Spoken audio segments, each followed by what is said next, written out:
Madame la ministre des Solidarités et de la Santé, Mesdames, Messieurs les parlementaires, Madame la préfète, Monsieur le maire, Messieurs les conseillers, Monsieur le directeur général de l'ARS, chers administrateurs, chers congressistes, nous vous souhaitons la bienvenue au 20e Congrès national des internes de médecine générale. Vous avez choisi, quelques jours après la présentation de votre projet de loi en Conseil des ministres, de vous adresser directement aux internes de médecine générale, et nous vous en remercions. La santé est un sujet clé dans le débat national. Le plan Ma Santé 2022 tente d'apporter un certain nombre de réponses aux inquiétudes légitimes des populations quant à l'accès aux soins. Ce plan fait la part belle au lien ville-hôpital. Cependant, malgré le projet de loi, nous sommes toujours en attente d'un certain nombre de précisions. Prenons par exemple les CPTS, Communautés professionnelles territoriales de santé. Organisation voulue pour améliorer la coordination des soins ambulatoires dans les territoires de santé. Pour que nous puissions nous y investir pleinement, encore faudrait-il que les contours en soient mieux définis. Par ailleurs, nous partageons, vous venez de le confirmer lors du temps administrateur, avec vous le constat que des mesures proactives, incitatives, misant sur l'attractivité des territoires et l'accompagnement des professionnels sont efficaces et peuvent être mis en place rapidement, concernant l'accès aux soins. Les collectivités territoriales présentes ici semblent, elles aussi, s'inscrire dans cette dynamique. Plusieurs enquêtes le montrent. Les jeunes médecins sont prêts à s'installer dans tous les territoires, y compris ruraux. Cependant, force est de constater qu'à l'ambition de créer un système de santé serein, en stimulant l'envie d'installation des jeunes professionnels, autour de projets de santé réfléchis, certains préfèrent agiter une mesure prétendument miraculeuse, qui serait la fin de la liberté d'installation ou coercition. Mais au-delà de leur inefficacité, ces mesures instillent surtout dans le débat public un double clivage. Clivage entre les médecins et une population qu'on refuserait soi-disant d'aider, d'une part, et clivage entre les générations de médecins d'autre part, avec une faute qui serait rejetée sur les jeunes professionnels. Les jeunes médecins seraient donc, eux, seuls responsables des déserts médicaux ? En fait, certains départements ici présents en sont témoins. Les mesures que nous proposons fonctionnent, à condition qu'elles soient plurielles et qu'elles se déclinent autour d'un accompagnement personnalisé. Cette nécessité d'accompagnement ressort très nettement de notre enquête sur le CESP. En effet, le principal reproche fait au CESP reste la quasi-absence de l'accompagnement personnalisé à l'installation, pourtant nécessaire et promis par le contrat. Si, contrairement à une idée reçue, les internes n'ont pas peur d'aller exercer en zone sous-dense, force est de constater qu'un certain nombre de freins rendent l'installation compliquée. L'accompagnement des jeunes professionnels doit donc être au centre de toute politique visant à améliorer la répartition des généralistes sur le territoire. Les internes veulent s'installer dans de bonnes conditions, pour leurs familles, mais aussi pour leurs patients. Les échanges de ce week-end l'ont montré. Les internes sont prêts à s'engager dans des projets de soins innovants, en interprofessionnalité, ancrés dans les territoires. Et cette demande de qualité de vie n'est pas une recherche d'un petit confort supplémentaire, mais simplement celle d'être dans des conditions suffisantes pour exercer convenablement notre métier. Cette volonté d'être capable d'offrir le meilleur de nous-mêmes ne naît pas à l'installation. Elle est déjà bien présente durant les études. Un médecin bien formé offrira des soins de qualité. Il est donc indispensable d'œuvrer à offrir aux internes des conditions d'apprentissage optimales. Et vraisemblablement, il reste du chemin à faire. La grande enquête santé mentale de 2017 sur les risques psychosociaux a mis en exergue un certain nombre de facteurs de risque. Des propositions avaient été faites. Nous pensons par exemple au Centre national d'appui.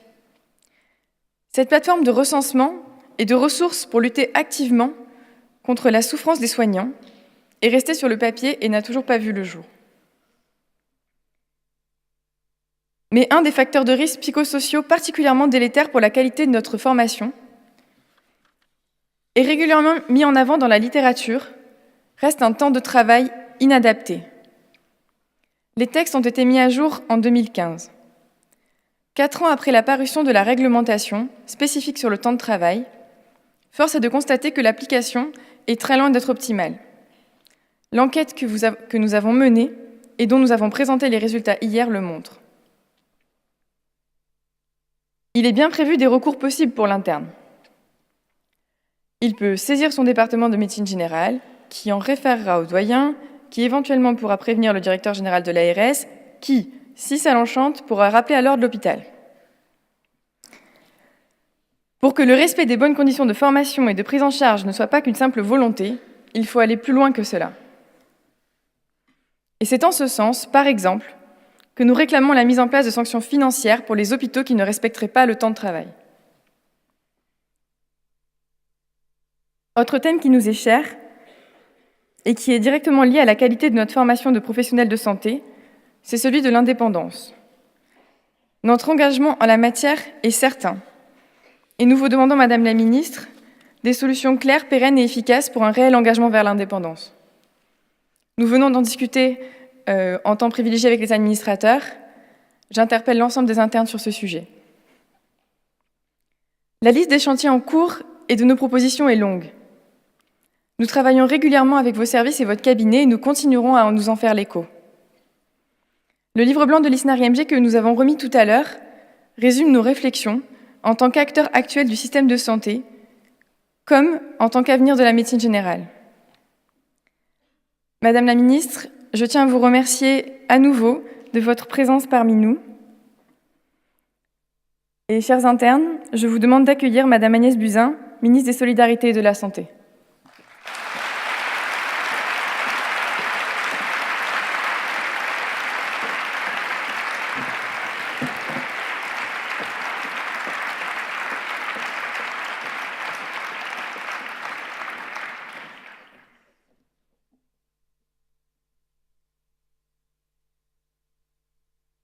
Madame la Présidente, chère Lucie Garcin, Monsieur le député, chers collègues, Dr Philippe Chalumeau, Monsieur le conseiller régional Jean-Patrick Gilles, Monsieur l'adjoint au maire de Tours, Monsieur Olivier Le Breton, chers consoeurs, chers confrères, Mesdames et Messieurs, l'année dernière, je n'avais pas pu vous rejoindre, vous le savez, pour un problème de train, je crois. Et c'est donc pour moi un moment très privilégié de vous rencontrer. Vous qui, après avoir franchi bien des obstacles, vous apprêtez à faire vivre notre système de santé. Mais au-delà de faire vivre le système de santé, vous vous apprêtez à exercer un magnifique métier.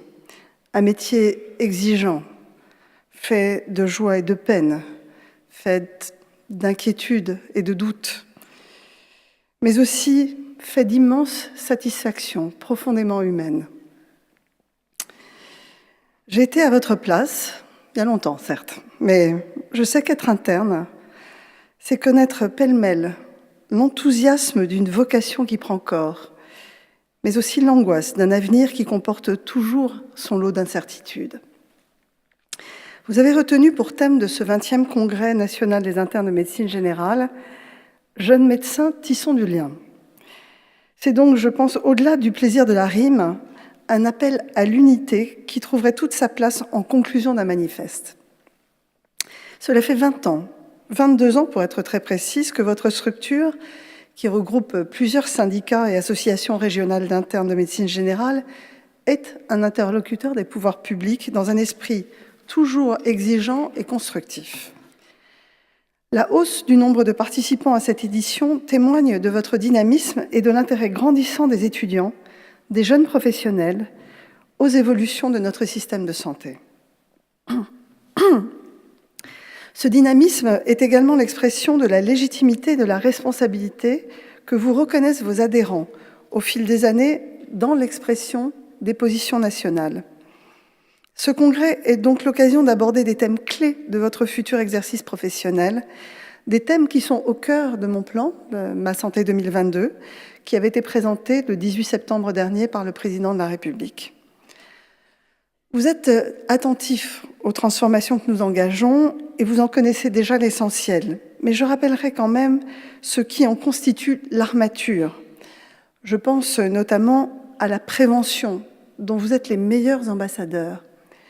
Je pense aussi à l'interprofessionnalité, parce que le système de santé doit compter sur de nouvelles synergies entre les professionnels de santé, mais également entre la ville et l'hôpital, entre les secteurs médical et médico-social. L'armature, c'est aussi les formations. Et vous êtes bien placés pour le savoir, ces formations doivent mieux prendre en compte les impératifs de coopération entre les métiers et les impératifs de qualité des soins.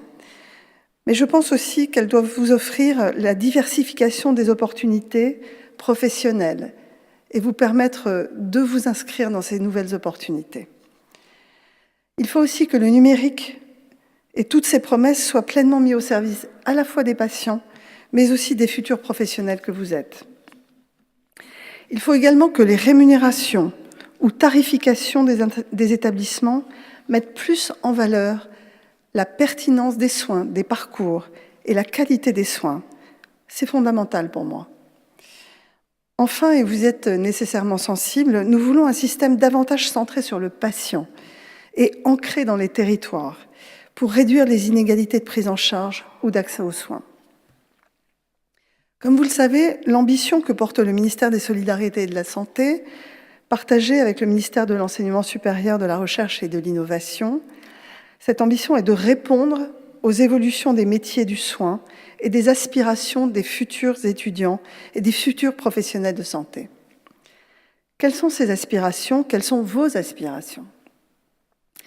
Vous souhaitez un meilleur équilibre entre vie professionnelle et vie personnelle, un travail plus collaboratif, en équipe, et une diversification des opportunités professionnelles qui peuvent vous être offertes. Mon engagement est entier pour accompagner ces évolutions, et cela correspond à mes convictions profondes qui se sont aussi forgées en allant à la rencontre de nouvelles générations de professionnels de santé, chez lesquels j'ai senti une quête de sens, bien plus que de statut. Le projet de loi portant organisation et transformation du système de santé, qui a été concerté avec l'ensemble des acteurs, dont les représentants des internes de médecine générale, et qui porte nos ambitions, sera déposé ces prochains jours au Parlement pour y être débattu en mars. Excusez-moi.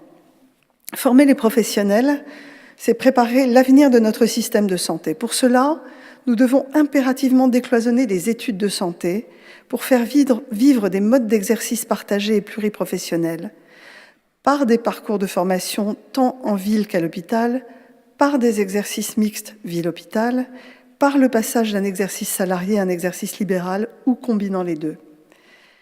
La réforme du 3e cycle des études de médecine a largement ouvert la porte et pour réaliser des stages dans l'ensemble des structures où s'exerce aujourd'hui la médecine, que ce soit des cabinets de ville, des centres de santé, des maisons de santé pluriprofessionnelles, des hôpitaux locaux, des cliniques privées.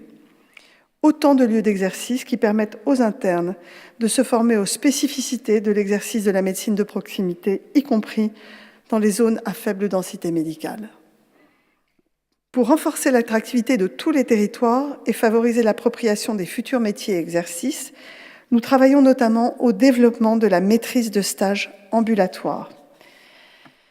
Nous avons déjà identifié 2 objectifs qui sont pour moi indissociables. Augmenter d'abord le nombre de maîtres de stage pour parvenir à une capacité de formation suffisante sur l'ensemble du territoire, mais aussi maintenir et, si nécessaire, renforcer l'encadrement des internes, tant au plan pédagogique que professionnel. Les réformes des premiers cycles des études de médecine par la suppression du numerus clausus répondent au double objectif d'inscrire les étudiants d'abord dans un parcours de réussite, mais aussi de recruter puis de former autrement les futurs professionnels de santé en phase avec un système qui évolue et des demandes de la population de plus, vous le savez, de plus d'humanité. De quelles compétences aurons-nous besoin dans 10 ans? Aux côtés d'une formation qui doit demeurer exigeante sur les connaissances médicales et les compétences cliniques, il nous faut développer la capacité à collaborer, à maîtriser l'apport de nouvelles technologies comme l'intelligence artificielle. Voilà des exemples de ce que seront les besoins de demain. Les patients attendent aussi plus d'empathie, je l'ai dit, et plus d'accompagnement. La réforme du 2e cycle et la suppression des ECN répondent à ces mêmes objectifs. L'intelligence artificielle, qui sera un outil majeur d'aide au diagnostic et à la prescription, va redonner du temps aux médecins pour cela. Le 2e cycle est aujourd'hui principalement orienté vers la préparation des épreuves classantes, au détriment de la valorisation des compétences cliniques et relationnelles, et au détriment des projets professionnels des étudiants, et cela doit changer. Nous souhaitons donc substituer à l'obsession du classement le souci de l'adéquation de cet examen de fin d'études avec les profils des étudiants et avec les projets des étudiants. Nous devons également donner du corps à la priorité donnée à la prévention. Pour cela, le service sanitaire continue de se déployer peu à peu pour s'appliquer à toutes les formations de santé, c'est-à-dire demain à 50 000 étudiants par an. Le service sanitaire permet le développement de compétences, à mener des actions auprès de tous les publics en favorisant l'interprofessionnalité et l'interdisciplinarité des étudiants en santé par la réalisation de projets d'éducation à la santé qui sont communs à plusieurs filières de formation. Je suis consciente que ces réformes sollicitent les étudiants et créent parfois certaines inquiétudes au cours d'études dont chacun ici connaît le très haut niveau d'exigence. Concernant les différentes études qui ont relevé vos difficultés, les difficultés ressenties par les étudiants de 2e ou de 3e cycle face à toutes ces pressions, une stratégie nationale de qualité de vie au travail a été élaborée sur la thématique « Prendre soin de ceux qui nous soignent ». L'ambition de cette stratégie est de s'adresser à tous les professionnels de santé et à tous les modes d'exercice, y compris les étudiants en santé au cours de leur formation et au cours de leur stage de 3e cycle. Cette stratégie mobilise plusieurs dispositifs complémentaires, et notamment l'Observatoire national de la qualité de vie au travail, qui est composé de 12 experts, officiellement constitués depuis le 2 juillet 2018, dont la mission est de produire des connaissances et surtout des recommandations, en réalisant une veille bibliographique, en valorisant des travaux de recherche et des publications, et en recueillant les enquêtes réalisées sur le terrain. Cet observatoire est chargé de coordonner et de promouvoir les actions déjà réalisées sur le terrain, de répertorier les plus efficaces et de favoriser le développement d'actions nouvelles en privilégiant la mise en réseau des professionnels et des institutions. Les internes sont bien intégrés dans le champ des travaux de cet observatoire, dont Donata Marat est l'un des membres experts. Des groupes de travail thématiques réunissant les acteurs de la santé et du médico-social vont se tenir courant mars, puis tout au long de l'année 2019. Ils travailleront sur 4 thèmes identifiés: restructuration et qualité de vie au travail, nouvelles technologies et qualité de vie au travail, qualité de vie au travail et préservation des collectifs de travail, qualité de vie au travail et qualité des soins. Ces 4 thèmes identifiés nous aideront à parvenir à l'élaboration de recommandations qui seront ensuite partagées lors d'un colloque qui se tiendra fin novembre 2019. Je sais que vous avez été conviés à ces groupes et vous y avez évidemment toute votre place. Excusez-moi, je crois que je vais vous demander un instant.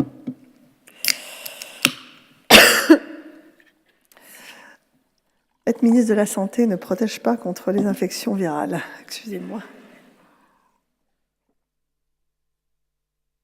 Ça ne vous protège pas non plus, visiblement. J'en entends d'autres. Pour continuer sur cette question de la qualité de vie au travail.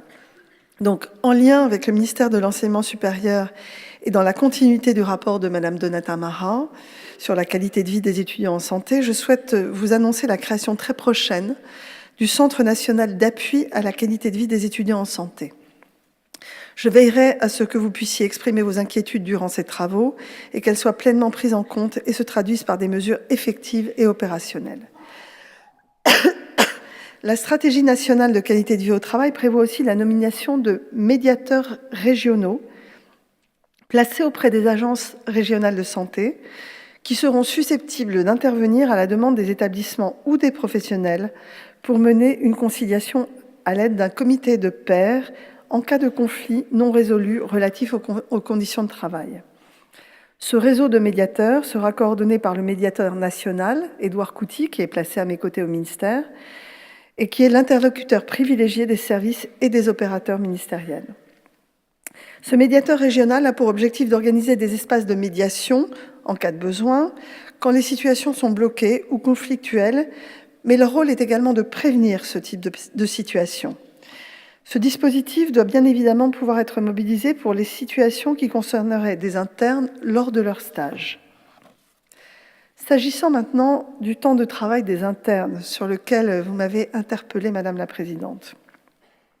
D'abord, je vous remercie d'avoir présenté votre étude à ce sujet. L'arrêté du 25 février 2015 relatif au temps de travail des internes instaure une procédure très précise permettant de suspendre l'agrément de stage pour l'accueil d'internes en cas de non-respect des dispositions relatives au temps de travail. La bonne mise en œuvre et le respect des textes relèvent de la responsabilité des acteurs à l'échelle de chaque subdivision d'internat et en leur sein de chaque établissement en lien avec les agences régionales de santé et les facultés de médecine. Je souhaite donc que chacun soit vigilant quant au temps de travail des internes, à la fois pour votre santé, mais également pour garantir la qualité des soins. Mes services sont donc à votre écoute, vous le savez, en cas de non-respect manifeste des règles. Et donc, nous pouvons activer ce levier de la non-prorogation des stages qui, évidemment, ne répondent pas à ces règles. De même, sur le repos de sécurité, il est prévu réglementairement que l'interne bénéficie d'un repos de sécurité immédiatement à l'issue de chaque garde et à l'issue du dernier déplacement survenu pendant une période d'astreinte dans les CHU. Ce repos de sécurité, qui est une exigence européenne traduite dans notre droit national, est fixé à 11 heures depuis 2002. En 2019, le non-respect du repos de sécurité n'est pas acceptable. Si vous nous faites remonter des cas d'écart à l'application de cette règle, qui est essentielle pour la sécurité des professionnels et des patients, mes services, évidemment, les examineront très attentivement. La formation, l'organisation, la qualité et l'accès aux soins sur le territoire sont, vous l'aurez compris, étroitement liés. Le suivi de ces dynamiques entre formation, installation et besoins locaux réalisés chaque année par l'Observatoire national de la démographie des professionnels de santé représente un enjeu central pour les évolutions futures de l'offre de soins et je salue l'action du président de cet observatoire, Patrice Diot, également doyen directeur de l'UFR de Tours, qui nous accueille aujourd'hui. Au total, je fais mienne vos préoccupations. La formation doit, dès le début des études, s'organiser dans les territoires pour sortir du tout CHU. Les projets d'installation dans les territoires doivent être accompagnés, notamment avec le développement de guichets et d'interlocuteurs uniques pour simplifier les démarches des étudiants. Vous le savez, c'est l'un des piliers de la transformation du système de santé. L'exercice isolé doit devenir progressivement l'exception d'ici 2022. Le système de santé de demain, c'est un réseau de soins. C'est un réseau de proximité dont font partie tous les professionnels de santé d'un territoire, quel que soit leur statut, et qui garantit à la population l'accès permanent à des soins. Ce réseau de proximité repose entre autres sur 2 organisations qui devront fonctionner en étroite interaction. À la fois les communautés professionnelles territoriales de santé et les hôpitaux de proximité. Je voudrais insister ici sur l'enjeu du déploiement de ces CPTS, autant pour l'avenir de votre exercice professionnel que pour le service rendu aux usagers. Les CPTS sont une nouvelle modalité de structuration et de coordination des soins au niveau du territoire où les professionnels de santé ont déjà des relations de travail en commun, afin d'optimiser ces relations de travail dans l'intérêt des usagers. Vous le savez, les négociations conventionnelles sont en cours. Je ne peux donc aujourd'hui dresser la liste des missions des CPTS puisqu'elles sont en négociation. Mais mon idée, c'est qu'elles s'engagent sur des missions de service au public. Ça peut être d'assurer à chaque usager un médecin traitant. Ça peut être des actions de promotion et d'éducation à la santé. Ça peut être des missions d'accès à des soins non programmés. L'idée dans cette négociation conventionnelle, c'est qu'on se mette d'accord sur des missions socles qui pourront être au fur et à mesure renchéries et financées si elles répondent à des besoins d'un territoire. Ce ne sont pas des structures de soins en elles-mêmes, vous l'avez bien compris, ce sont des acteurs qui s'engagent ensemble pour rendre un certain nombre de services à un bassin de vie, à un territoire. Tous les professionnels de santé ont donc vocation à adhérer à une CPTS, quelle que soit leur spécialité, leur profession, leur lieu d'exercice ou mode d'exercice. Et les CPTS seront respectueuses des modalités d'exercice des professionnels, même si elles les invitent à évoluer vers un exercice plus coordonné. L'articulation avec les structures d'exercice coordonnées dont nous souhaitons le doublement d'ici 2022 est impérative, et je parle ici des maisons de santé pluriprofessionnelles, des centres de santé ou encore des équipes de soins primaires.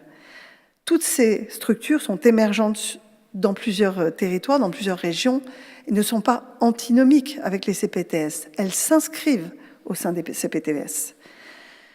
Leur partenariat avec les établissements de santé et médico-sociaux n'est pas moins indispensable, et au premier chef avec les hôpitaux de proximité dont les missions, les modes de gouvernance et les modèles de financement sont en cours de concertation. C'est la raison pour laquelle ces hôpitaux de proximité font l'objet d'une loi d'habilitation à légiférer par ordonnance dans la future loi de santé.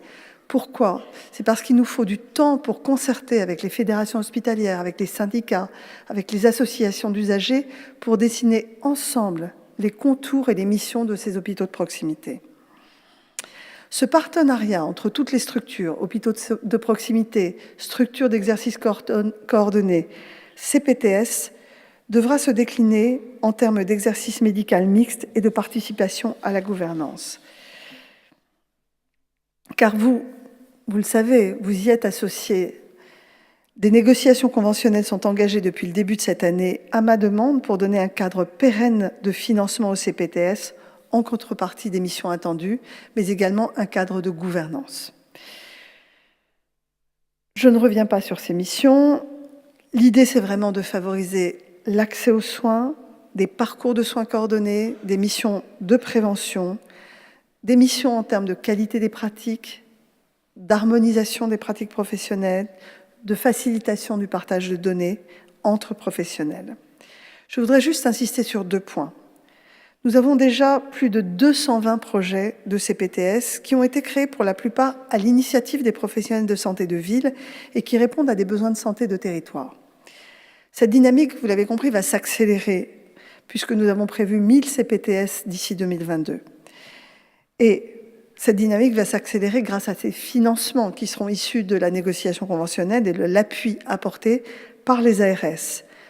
Mais pour moi, la condition du succès, c'est aussi de laisser toute la place aux initiatives de terrain, aux initiatives qui viennent des professionnels eux-mêmes et à la diversité de leurs projets. Le deuxième point est que les CPTS sont un formidable espace d'innovation pour notre système de santé.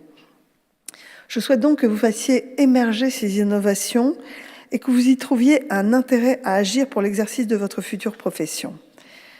C'est pour moi une grande satisfaction de vous annoncer aujourd'hui, entre autres, que la mesure annoncée en septembre dernier par le président de la République, soit le recrutement de 400 médecins généralistes dans les territoires prioritaires, est désormais opérationnelle et accessible. Cette mesure est une mesure concrète et immédiate au problème d'accès aux soins. Elle va permettre de diversifier les modes d'exercice et les opportunités professionnelles offertes aux jeunes médecins généralistes, pour ceux notamment qui ne souhaitent pas d'emblée s'engager dans une installation libérale. Vous le savez, notre engagement n'a de sens que s'il s'inscrit dans une organisation territoriale. Renforcer l'accès aux soins et lutter contre les déserts médicaux, c'est avant tout rendre les territoires attractifs. Vous le savez, je me bats contre toute mesure coercitive. Je n'y crois pas, je pense qu'elles sont dévalorisantes et elles vont à l'encontre de la qualité des soins, parce que la qualité des soins, ça passe par la qualité de vie au travail. Je suis intimement convaincue et je me battrai en tant que ministre toujours et encore contre tout régime de coercition.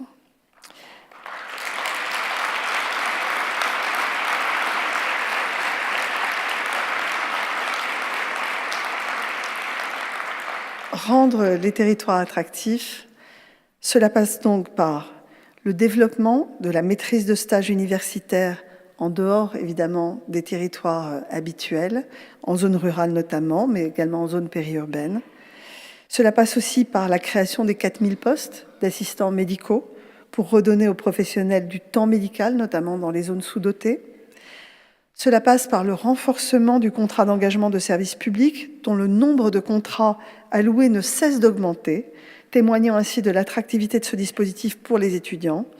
Et je prendrai connaissance avec intérêt des résultats de l'enquête que vous avez engagée.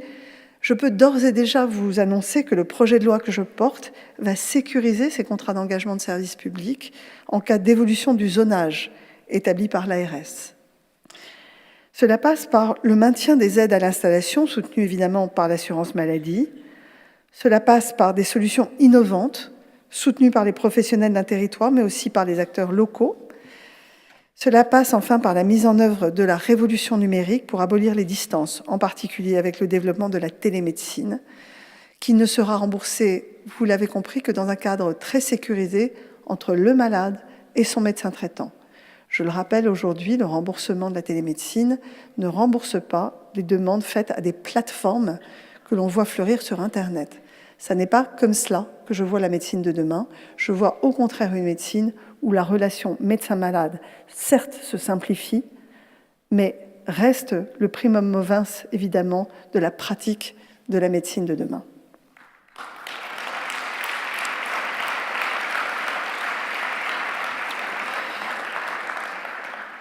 Voilà les orientations que les représentants de la Commission des affaires sociales de l'Assemblée nationale ont défendues en rejetant, par exemple, le dispositif de conventionnement sélectif, figurant dans la proposition de loi Garot, examiné il y a 10 jours au Parlement. Certains d'entre vous ont pu m'entendre sur ce sujet. Donc, soyez assurés que nous partageons, je pense, la même vision du système de santé de demain. Mesdames et messieurs, chers confrères, consoeurs, vous le voyez, je pense que nous avançons ensemble et que votre voix est non seulement écoutée, mais qu'elle est surtout entendue. Vous devez avoir toutes les ressources, tous les outils pour faire du métier auquel vous vous destinez une formidable aventure humaine, de celle qui marque une vie. Vous le savez, je pense que nous partageons, ce métier de médecin n'est pas un métier comme un autre. Il imprime profondément la personne qui se construit, et je pense ceci pour toujours. Comme ministre, mais avant tout comme médecin, je vous souhaite du fond du cœur de vivre avec passion et bonheur cette nouvelle aventure qui s'offre à vous. Je vous remercie.